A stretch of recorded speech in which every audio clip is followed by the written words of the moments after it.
Good day. I am Society Archer, and this is part 3 of the read through of Tales of Norse Mythology by Helen A. Guerber. Today, we shall be reading Chapter 2, Odin. It's a fairly lengthy chapter, so. The father of gods and men. Odin, Wotan, or Woden, was the highest and holiest god of the northern races. He was the all-pervading spirit of the universe, the personification of the air, the god of universal wisdom and victory, and the leader and protector of princes and heroes. As all the gods were supposed to be descended from him, he was surnamed Allfather. And as eldest and chief among them, he occupied the highest seat in Asgard. Known by the name of Hlidskjalf, this chair was not only an exalted throne, but also a mighty watchtower from whence he could overlook the whole world and see at a glance all that was happening among gods, giants, elves, dwarves, and men. From the hall of heaven he rode away to Hlidskjalf and sat upon his throne, the mount from whence his eye surveys the world, and far from heaven he turned his shining orbs to look on Midgard and the earth and men. Balder dead, Matthew Arnold. Odin's personal appearance. None but Odin and his wife and Queen Frigga were privileged to use this seat, and when they occupied it, they generally gazed towards the south and west, the goal of all the hopes and excursions of the northern nations. Odin was generally represented as a tall, vigorous man, about 50 years of age, either with dark curling hair or with a long gray beard and bald head. He was clad in a suit of gray, with a blue hood, and his muscular body was enveloped in a wide blue mantle flecked with gray, an emblem of the sky with its fleecy clouds. In his hand, Odin generally carried the infallible spear Gungnir, which is so sacred that an oath sworn upon its point could never be broken. And on his finger or arm he wore the marvelous ring, Draupnir, the emblem of fruitfulness, precious beyond compare. When seated upon his throne or armed for the fray, to mingle in which he would often descend to earth, Odin wore his eagle helmet, but when he wandered peacefully about the earth in human guise to see what men were doing, he generally donned a broad-brimmed hat, drawn low over his forehead, to conceal the fact that he possessed but one eye. Two ravens, Hunin, thought, and Munin, memory, perched upon his shoulders as he sat upon his throne, and these he sent out into the wide world every morning, anxiously waiting for their return at nightfall, when they whispered into his ears news of all they had seen and heard. Thus he was kept well informed about everything that was happening on earth. Hunin and Munin fly each day over the spacious earth. I fear for Hunin that he come not back, yet more anxious am I for Munin. Norse Mythology, R.B. Anderson.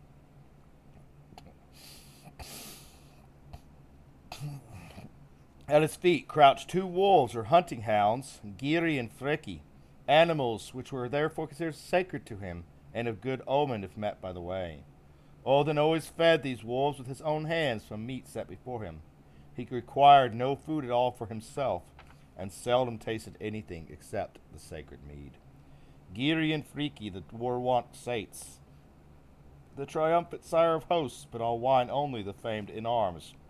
Odin ever lives. Lay of Grimnir, Thorpe's translation. Picture. Ah. When seated in state upon his throne, Odin rested his feet upon a footstool of gold, the work of the gods, all of whose furniture and utensils were fashioned either of that precious metal or of silver. Besides the magnificent hall Gladsheim, where stood the 12 seats occupied by the gods when they met in council, and Valaskilf, where his throne, Hlidskjalf, was placed, Odin had a third palace in Asgard, situated in the midst of the marvelous grove Glacier, whose shimmering leaves were of red gold. This palace, called Valhalla, the Hall of the Chosen Slain, had 540 doors, wide enough to allow the passage of 800 warriors abreast, and above the principal gate were a boar's head and an eagle whose piercing glance penetrated to the far corners of the world. The walls of this marvelous building were fashioned of glittering spears, so highly polished that they illuminated the hall. The roof was of golden shields, and the benches were decorated with fine armor, the god's gifts to his guests. Here, long tables afforded ample accommodation for the Einherjar, warriors fallen in battle, who were especially favored by Odin. Easy to be known is, by those who go to Odin come, the mansion by its aspect. Its roof with spears is laid. Its hall with shields is decked. With corselets are its benches strewed. Lay of Grimnir, Thorpe's translation. The ancient northern nations who deemed warfare the most honorable of occupations and considered courage the greatest virtue worshipped Odin principally as a god of battle and victory. They believed that whenever a fight was impending, he sent out his special attendants, the shield, battle, or wish maidens called Valkyrs, choosers of the slain, who selected from the dead warriors one half of their number, whom they bore on their fleet steeds over the quivering rainbow bridge, Bifrost, into Valhalla. Welcomed by Odin's sons, Hermod and Bragi, the heroes were conducted to the foot of Odin's throne, where they received the praise due to their valor. When some special favorite of the god was thus brought into Asgard, Valfather, father of the slain, as Odin was called when he presided over the warriors, would sometimes rise from his throne and in person bid him welcome at the great entrance gate. Picture.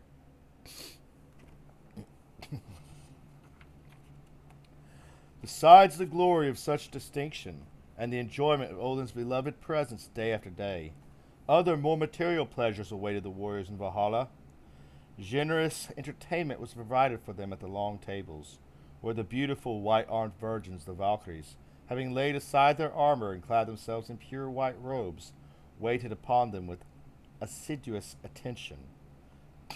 These maidens, 9 in number according to some authorities, brought the heroes great horns full of delicious mead, and set before them huge portions of boar's flesh, upon which they feasted heartily. The usual northern drink was beer or ale, but our ancestors fancied this beverage too for the heavenly sphere. Our ancestors fancied this beverage too coarse for the heavenly sphere. They therefore imagined that Valfather kept his table liberally supplied with mead or hydromel, which was daily furnished in great abundance by his she-goat Heidrun, who continually browsed on the tender leaves and twigs on Lerid, Yggdrasil's topmost branch. Rash war and perilous battle their delight, and immature and red with glorious wounds. Unpeaceful death their choice deriving thence, a right to feast and drain immortal bowls. In Odin's hall, whose blazing roof resounds, the genial uproar of those shades who fall, in desperate fight or by some brave attempt. Liberty, James Thompson. The meat upon which the Einherjar feasted was the flesh of the divine boar, Sæhrimnir, a marvelous beast daily slain by the cook Anhrimnir and boiled in the great cauldron, Eldhrimnir. But although Odin's guests had true northern appetites and gorged themselves to the full, there was always plenty of meat for all. Anhrimnir cooks in Eldhrimnir, Sæhrimnir. 'Tis the best of flesh, but few know what the Einherjars eat. Lay of Grimnir, Anderson's version.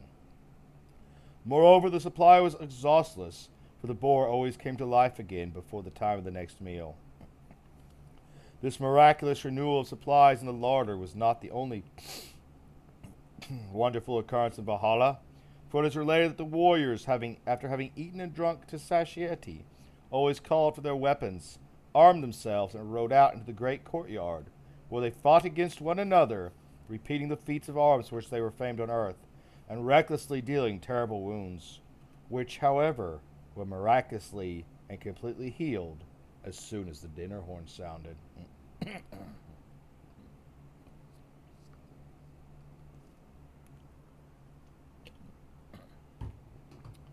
All the chosen guests of Odin, daily ply the trade of war. From the fields of festal fight, swift they ride in gleaming arms, and gaily at the board of gods quaff the cup of sparkling ale, and eat Sachramnir's vaunted flesh. Vafthrudni's Mal, W. Taylor's translation. Whole and happy at the sound of the horn, and bearing one another no grudge for cruel thrusts given and received, the Einherjar would ride gaily back to Valhalla to renew their feast in Odin's beloved presence, while the white-armed Valkyries with flying hair glided gracefully about, constantly filling their horns or their favorite drinking vessels, the skulls of their enemies, while the skalds sang of war and of stirring Viking forays. And all day long they are there hacked and hewn, mid dust and groans and limbs lopped off in blood. But all at night return to Odin's hall, woundless and fresh, such lot is theirs in heaven. Balder Dead by Matthew Arnold. Fighting and feasting thus, the heroes were said to spend their days in perfect bliss, while Odin delighted in their strength and number, which, however, he foresaw would not avail to prevent his downfall when the day of the last battle should dawn.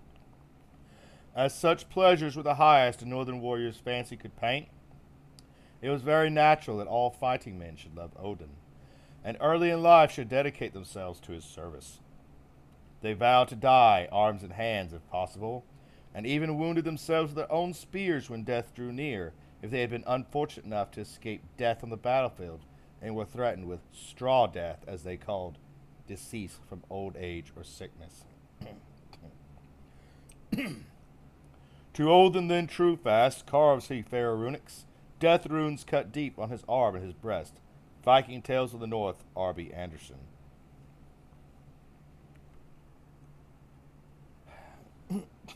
In reward for this devotion, Odin watched with special care over his favorites, giving them gifts, a magic sword, a spear, or a horse, and making them invincible until their last hour had come, when he himself appeared to claim or destroy the gift he had bestowed, and the Valkyries bore the heroes to Valhalla. He gave to Hermod a helm and corslet, and from him Sigmund a sword received. Lay of Heindla, Thorpe's translation. And picture. When Odin took an active part in war, he generally rode his 8-footed gray steed Sleipnir and bore a white shield. His glittering spear flung over the heads of the combatants was the signal for the fray to commence, and he would dash into the midst of the ranks shouting his war cry, "Odin has you all." And Odin donned his dazzling corslet and his helm of gold, and led the way on Sleipnir, Balder Dead, Matthew Arnold. At times he used his magic bow, from which he would shoot 10 arrows at once, every one invariably bringing down a foe. Odin was also supposed to inspire his favorite warriors with a renowned berserker rage, Bersark, or shirt, which enabled them, although naked, weaponless, and sore beset, to perform unheard-of feats of valor and strength, and move about as with charmed lives.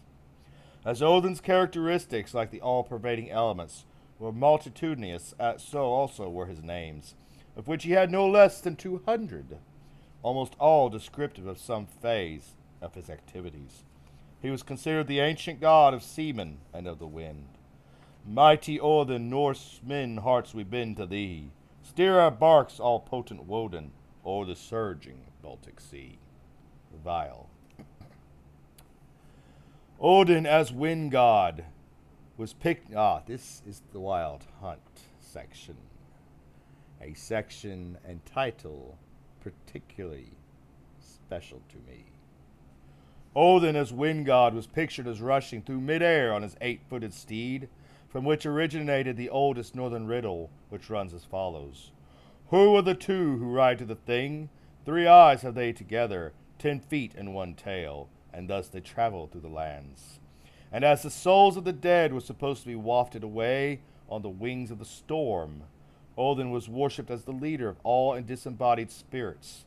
In this character he was most generally known as the Wild Huntsman, and when people heard the rush and roar of the wind, they cried aloud in superstitious fear, fancying they heard and saw him ride past with his train, all mounted on snorting steeds and accompanied by baying hounds. And the passing of the Wild Hunt, known as Woden's Hunt, the raging host, Gabriel's hounds, or Asgradia, was also considered presage of such misfortune as pestilence or war. The Rhine flows bright, but it waves ere long, must hear a voice of war, and a clash of spears our hills among, and a trumpet from afar, and the brave on a bloody turf must lie, for the huntsman hath gone by. The wild huntsman, Mrs. Hemans. It was farther thought that if any was so sacrilegious as to join in the wild hallow and mockery, they would be immediately snatched up and whirled away with the vanishing host, while those who joined in the hallow with implicit good faith would be rewarded by the sudden gift of a horse's leg, hurled at them from above, which if carefully kept until the morrow would be changed into a lump of gold.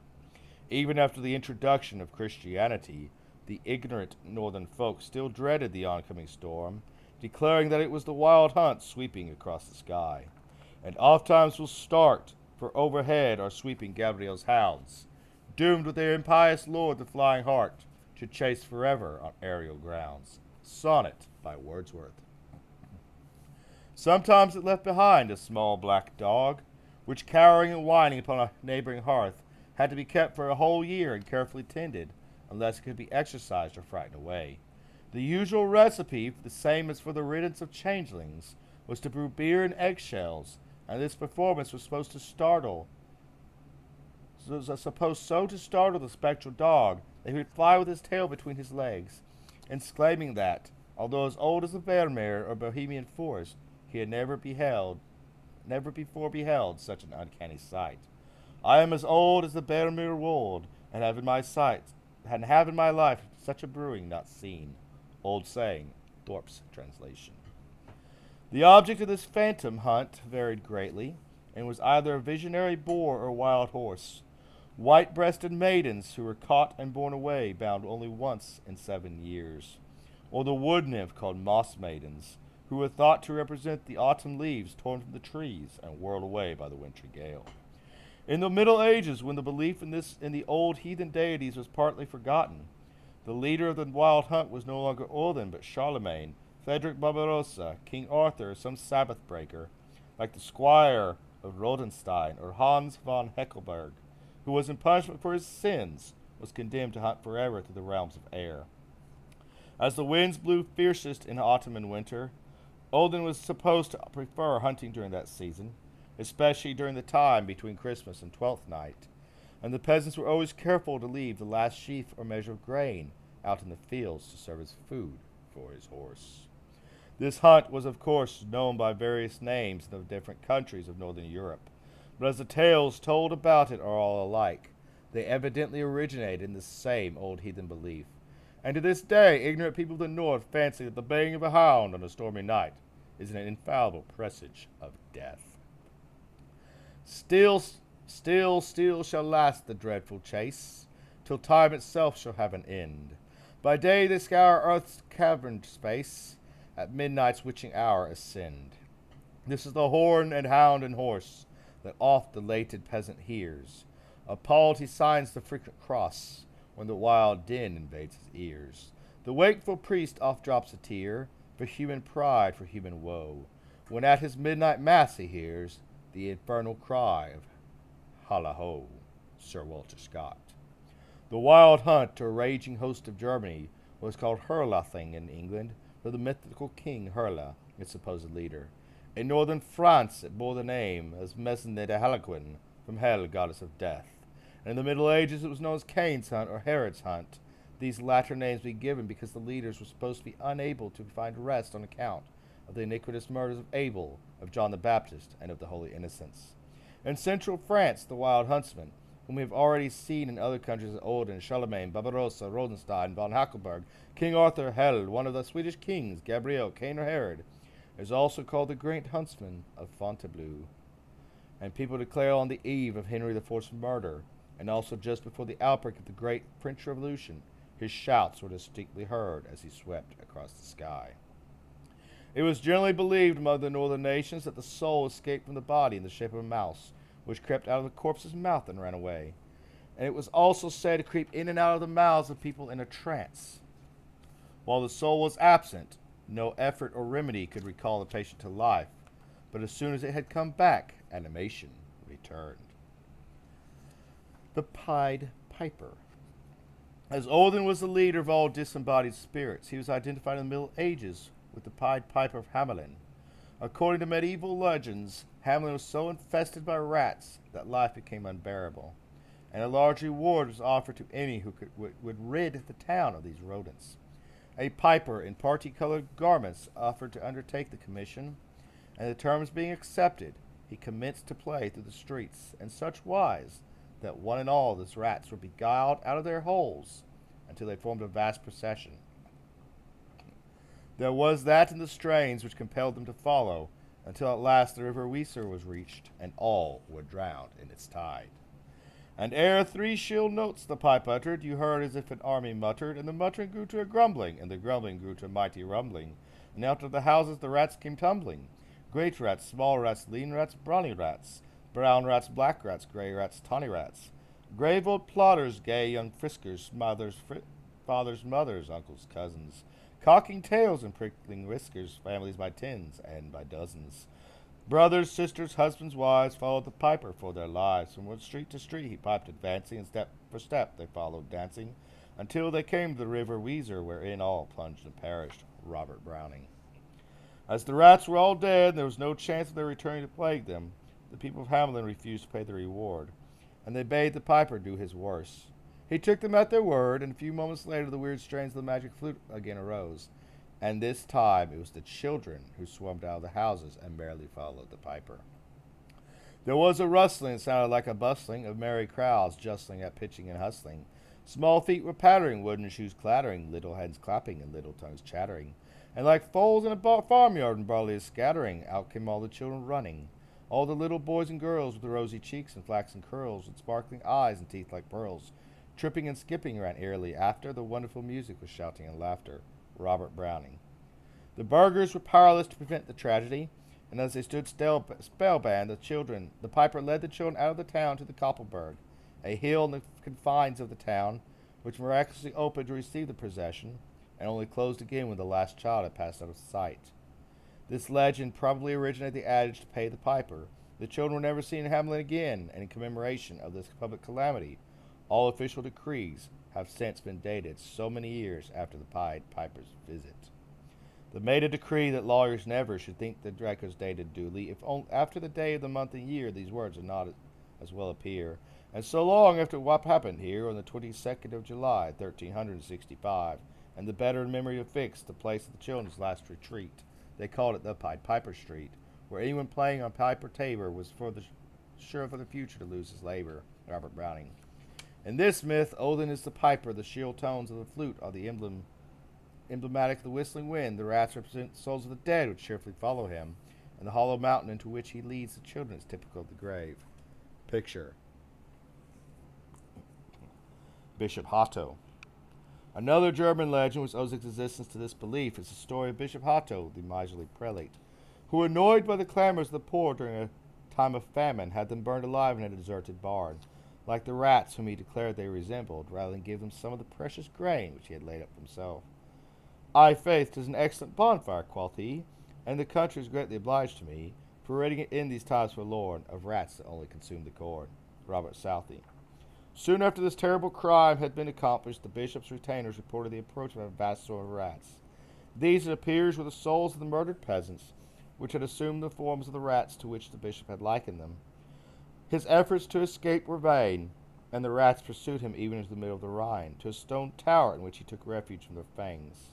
They swam to the tower, gnawed their way through the stone walls, and pouring in on all sides at once, they found the bishop and devoured him alive. And in at the windows and in at the door, and through the walls, so skelter they pour, and down from the ceiling and up through the floor, from the right and the left, behind and before, from within and without, from above and below, and all at once to the bishop they go. They have whetted their teeth against the stones, and now they pick the bishop's bones. They gnawed the flesh from every limb, for they were sent to do judgment on him. Robert Southey. The red glow of the sunset above the rat tower near Bingen on the Rhine is supposed to be a reflection of the hellfire which the wicked bishop is slowly roasting in punishment for his heinous crime. In some parts of Germany, Odin was considered to be identical with the Saxon god Irmin, whose statue, the Irminsul near Paderborn, was destroyed by Charlemagne in 772. Hermon was said to possess a ponderous brazen chariot, in which he rode across the sky along the path which we know as the Milky Way, but which the ancient Germans designate as Hermon's Way. This chariot, whose rumbling sound occasionally becomes perceptible to mortal ears as thunder, never left the sky, where it can still be seen in the constellation of the Great Bear, which is also known in the north as Odin's or Charles's Wain. The Wain who wheels on high, his circling course in Orion waits, sole star that never bathes in the ocean wave, Homer's Iliad, Derby's translation. To obtain the great wisdom, and now we're back to actually relevant things. To obtain the great wisdom for which he is so famous, Odin in the morn of time visited Mimir's spring, the fountain of all wit and wisdom, in whose liquid depths even the future was clearly mirrored, and besought the old man who guarded it to let him have a draught. But Mimir, who knew well the value of such a favor, refused the boon unless Odin would consent to give one of his eyes in exchange. The god did not hesitate, so highly did he prize the draught, but immediately plucked out one of his eyes, which Mimir kept in pledge, sinking it deep down into his fountain, where it shone with mild luster, leaving Odin with but one eye, which is considered emblematic of the sun. Through our whole lives we strive toward the sun. That burning forehead is the eye of Odin. His second eye, the moon, shines not so bright. It has he placed in pledge in Mimir's fountain, that he may fetch the healing waters thence each morning for the strengthening of this eye. Orslandslager, Howitt's translation. Drinking deeply of Mimir's font, Odin gained the knowledge he coveted, and he never regretted the sacrifice he had made. But his father memorial that day broke off a branch of the sacred tree Yggdrasil, which overshadowed the spring, and fashioned from it his beloved spear Gungnir. A dauntless god drew for drink to its gleam, where he left in endless payment the light of an eye. From the world ash ere Wotan went he broke a bough, for a spear the staff he split with strength of the stem. Dusk of the Gods, Wagner, Foreman's translation. But although Odin was now all-wise, he was sad and oppressed, for he had gained an insight into futurity, and had become aware of the transitory nature of all things, and even of the fate of the gods, who were doomed to pass away. This knowledge so affected his spirits that he ever after wore a melancholy and contemplative expression. To test the value of the wisdom he had thus obtained, Odin went to visit the most learned of all the giants, Vafthrûdnir, and entered with him into a contest of wit, in which the stake was nothing less than the loser's head.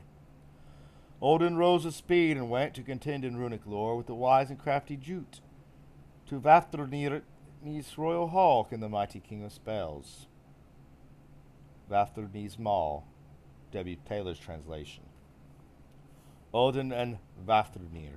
On this occasion, Odin had disguised himself as a wanderer, by Frigga's advice, and when asked his name, declared it was Gangrad.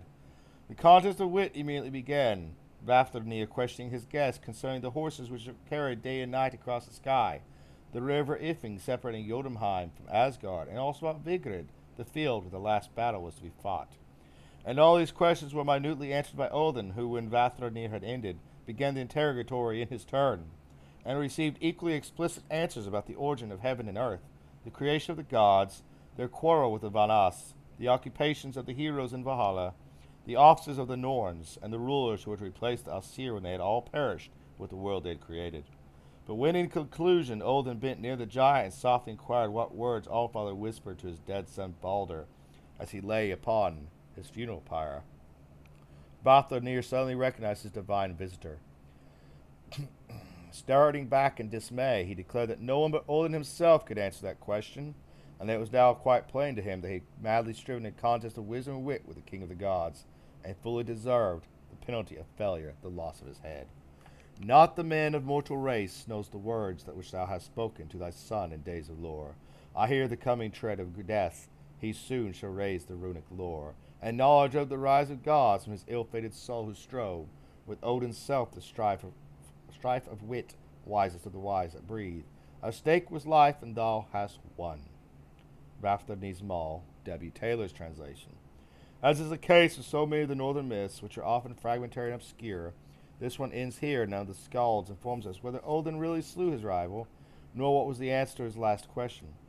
But mythologists have hazarded the suggestion that the word whispered by Odin in Baldur's ear to console him for his untimely death must have been resurrection.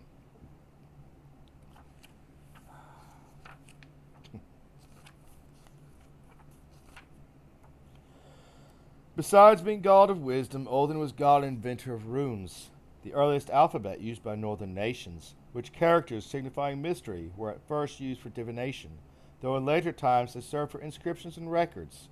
Just as wisdom could only be obtained at the cost of sacrifice, Odin himself relates that he hung 9 days and nights from the sacred tree Yggdrasil, gazing down into the immeasurable depths of Niflheim, plunged in deep thought and self-wounded with his spear ere he won the knowledge he sought.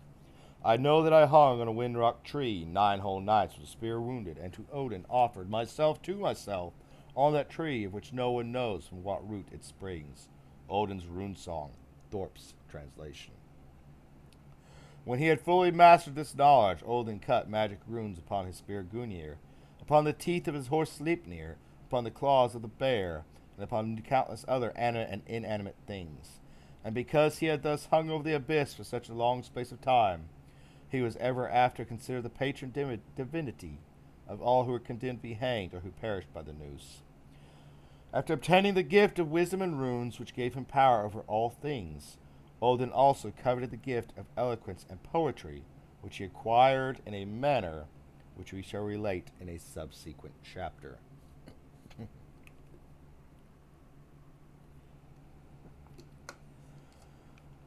Odin, as has already been stated, took great interest in the affairs of mortals, and we are told was specifically fond of watching King Hrauding's handsome little sons, Gerd and Agnar, when they were about 8 and 10 years of age respectively.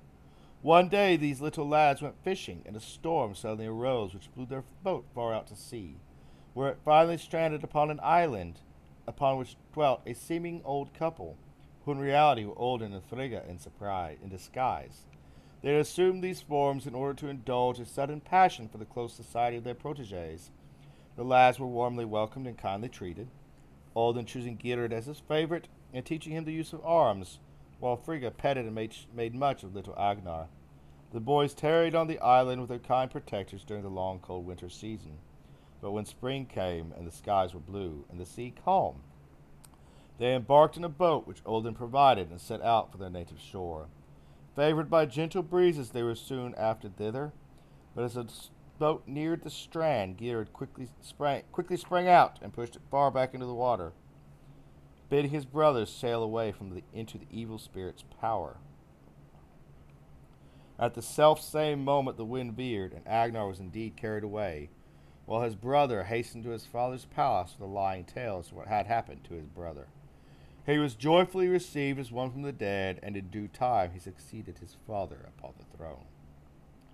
Years passed by, during which the attention of Odin had been claimed by other high considerations, when one day, while the divine couple was seated on the throne Hlidskjalf, Odin suddenly remembered the winter's sojourn on the desert island, and bade his wife know how powerful his people had become, and taunted her because her favorite Agnar had married a giantess, and had remained poor and of no consequence.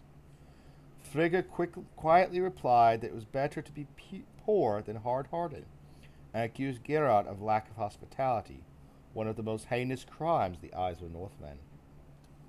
She even went so far as to declare that, in spite of all his wealth, he often ill-treated his guests.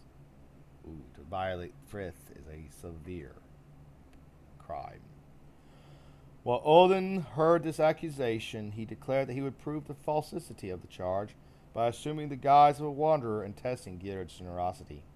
Wrapped in his cloud-hued raiment with slouch-hat pilgrim's staff, Wanderer calls me the world, far have I carried my feet. On the back of the earth I have boundlessly been. Wagner, Foreman's translation.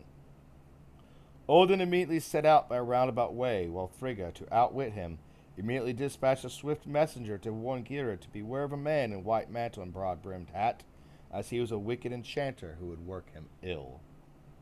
When therefore Odin presented himself before the king's palace, he was dragged into Gerd's presence and questioned roughly. He gave his name as Grimnir, but refused to tell whence he came or what he wanted. So as this reticence confirmed the suspicion suggested to the mind of Gerd, he allowed his love of cruelty full play. and commanded that the stranger should be bound between two fires, in such wise that the flames played around him without quite touching him. And he remained thus 8 days and nights, in obstinate silence without food. Now Agnar had returned secretly to his brother's palace, where he occupied a menial position. And one night, when all was still, in pity for the suffering of the unfortunate captive, he conveyed to his lips a horn of ale.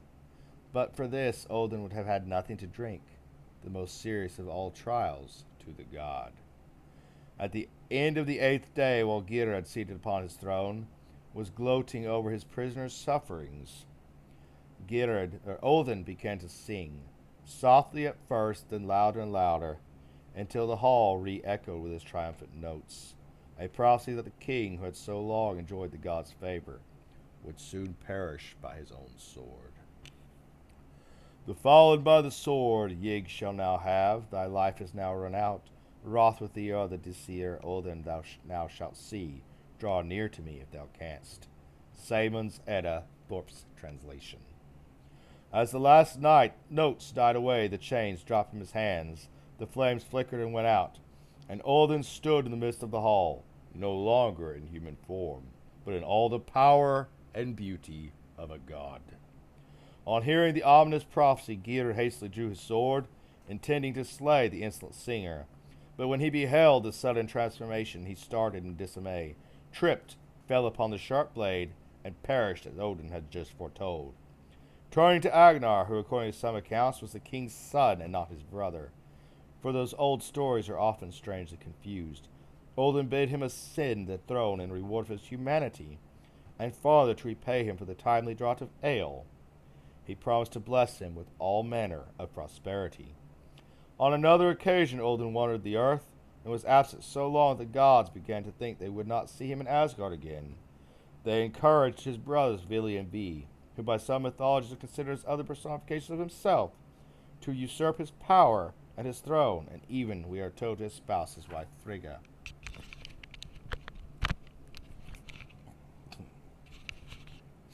Be thou silent, Frigg, thou art Fylgirn's daughter, and ever hast been fond of men. Since Ve and Vili, it is said, thou, Vidri's wife, didst both thy bosom take. Saemund's Edda, Thorpe's translation, a.k.a. bullshit. May Day festivals. But upon Odin's return, the usurpers vanished forever, and in commemoration of the disappearance of the false Odin, who had ruled 7 months and had brought nothing but unhappiness to the world, and of the return of the benevolent deity, the heathen Northmen formerly celebrated yearly festivals, which were long continued as May Day rejoicings. Until very lately, there was always on that day a grand procession in Sweden, known as the May Ride, in which a flower-decked May-King pelted with blossoms the fur-enveloped winter, until he put him to ignominious flight. In England also, the 1st of May was celebrated as a festive occasion, in which Maypole dances, May Queens, Maid Marian, and Jack the Green played prominent parts. Side note, this author seems to take a whole bunch of random things and try to make them all as relevant. To my personal thought is the author should have focused on the actual Norse mythos and tales, and maybe ventured less off into medieval stories. Alright, to return. As personification of heaven, Odin, of course, was the lover and spouse of the earth, and as to them, the earth bore a threefold aspect. The Northmen depicted him as a polygamist and allotted him several wives. The first among these was Jord, Erda, a primitive earth, daughter of Night or of the giantess Figurn. She bore him his famous son Thor, the god of thunder. The second and principal wife was Frigga, a personification of the civilized world. She gave him Balder, the gentle god of spring, hermit, and according to some authorities, Tyr. This is incorrect. Tyr is not Odin's son. In fact, there is archaeological evidence, and many historians believe, that Tyr was considered king of the gods long before and was eventually supplanted by Odin as the chief amongst them. In fact, Tyr is the Norse word for God.